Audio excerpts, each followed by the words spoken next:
everybody. Vlog number 2 here. I want to talk about my experiences teaching online classes through Zoom for the past year. Last year, a friend of mine in Ottawa named Janet Longus asked me to teach some Zoom Arnis classes. So I agreed to do that. And for the past year, I've learned the upsides and downsides of teaching classes on Zoom. Okay. Let's start with the downsides, which are pretty obvious. One of the downsides is that it doesn't replace live in-person training. Doesn't come close at all. Not at all. Not even close. Okay? That's the main downside to online classes. And let's talk about the positives, what I've gotten out of it from the past year. The biggest thing for me is that it has pushed my horizons as a teacher. Now, with live classes, I can fall back on just standing next to the student and say, just do what I'm doing or step the way I'm doing. Have a person watch me do the footwork and copy me. You can't do that on Zoom. You have to be more precise in your instructions.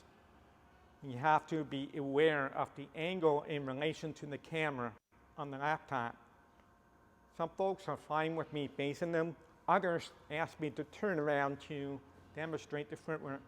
Either way, you have to describe what you're doing. So for example, if I'm talking about footwork, I have to say, okay, when you do block, check, counter, step to the right with your right foot. Whether it's two-step footwork or one-step footwork, or with what we call V-shaped footwork. So step to your right as you block with your right foot. Right foot, step to the right and block, check, and counter. So with Zoom classes, you have to be pretty particular in instructing the students. You also have to stay on top of what they're doing on the screen and coach them through their mistakes.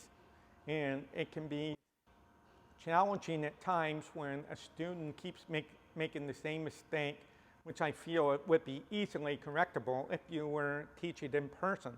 But to try to correct them through video or through Zoom classes can be challenging at times. You have to have patience, which leads to the next thing that I've learned through Zoom, is you gotta have a lot of patience for students who may not pick up things right away. Maybe not as quick as when you're teaching in person. Patience, looking for different words, different phrases to get them through a spot that they're struggling with.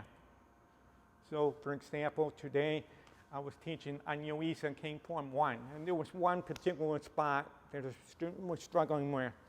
And it was this move here, and circle around. Okay? The student was going reverse. Okay? So despite me saying this several different ways, just kept going back to this. So I asked his sister to stand next to her brother and help him through this spot here. So you have to be creative with the problem solving on Zoom. So, like I said at the beginning, it doesn't replace live in-person classes. It really doesn't. On the other hand, it really does engage the brain. When I feed the 12 angles of attack, I ask them to do block, check, counter. I ask them if they're working with a live person. So if you're feeding me angle 1, block, check, counter. Block, check, counter. I have to use my imagination and imagine somebody attacking me. Oh, here comes angle 1. Here comes angle 2. Angle 5. I mean, you have to engage your imagination, your brain, and stay really focused. Okay, somebody's attacking me here. Angle 12. Umbrella or wing. All right? So these are some of the experiences with Zoom classes. Okay? There are downsides and there's upsides. I've enjoyed teaching Zoom classes. There is another downside to Zoom class. It just came to my mind is from a teaching perspective, it is more mentally exhausting to teach online than it is in person. It may not be that way for some folks, but it is for me because I find myself pretty tired, mentally tired, at the end of each Zoom class that I teach. I don't know when it is because I'm just focusing so hard and getting the phrases and the words and the instructions just right, and just watching the student or students online to make sure they're doing things the way I want them to do. And with that focus and concentration for 60 minutes at a time can be pretty tiring, all right? So those are my observations of Zoom classes. Are any of you teaching online? If you are, let me know what your observations or what your experiences have been like and put them in the comment box down below. And thank you for stopping by and listening to my experiences teaching online. And I'll have more on the way. Thanks for listening. Good night.